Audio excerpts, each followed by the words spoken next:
Atong nakita ang usa ka video sa usa ka legit o legit yun nga video guys gikan sa ABS-CBN sa usa ka building nga naa dito gibutang ang larawan o imahen kuno ni Jesus Christ, pero dili man gina siya mao gyud imahe ni Jesus Christ.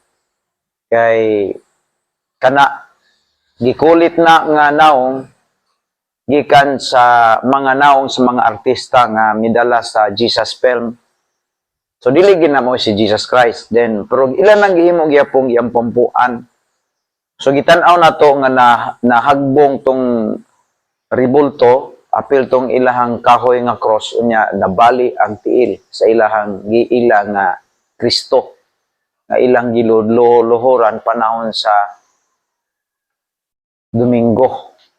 Makita nimo nga diha pa lang nga punto di gyud makaluwas kay bisan gani pagkahagbong nabali ang tiil sa ilahang giila nga Kristo pero wa man gyud nakatabang. Pero nganong dili lagi maablihan ang ilahang mga hunahuna.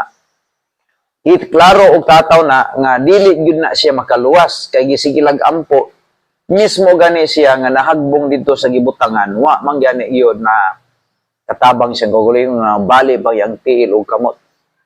Pero daghang mga tawo nga nakakita ana pero ngano lagi nga dili lagi sila ka hunahuna ba naay reason. 2 Corinthians mato pa sa Bible sa 2 Corinthians 4 verse 4 ingon diya, in whom the God of this world Satana hath blinded the minds of them which believe not, lest the light of the glorious gospel of Christ, who is the image of God, should shine unto them. Bisan og naibalo sila nga ang Dios dili gina mahimong Dios kay Dios gani ribulto, dili kaluwas nila pero gihatag nila ang ilang pagsalig. Pero bisan og na hagbong na nabali na ang tiil, bali na ang kamot, pero wala gyoy tao nga naablihan ng ilang hunahuna ngano kay matud pa sa Biblia butaan ang ilang hunahuna sa Dios ning kalibutana.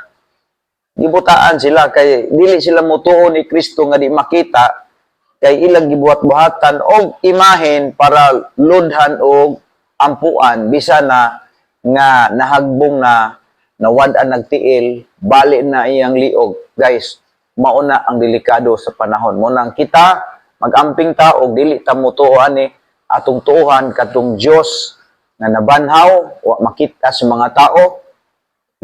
Willing kita nga, excited kita nga naghulat siyang pagbalik. Willing kita nga mosunod sa iyahang mga pulong. Og kana nga Kristo maunay Kristo sa Baptist. Dili parihas ani lang Kristo nga dili makatabang sa iyang kaugalingon nga kaluwasan. Bye-bye. Oh my God!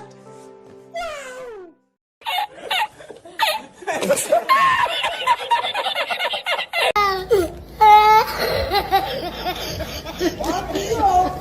Oh my God! Oh my God!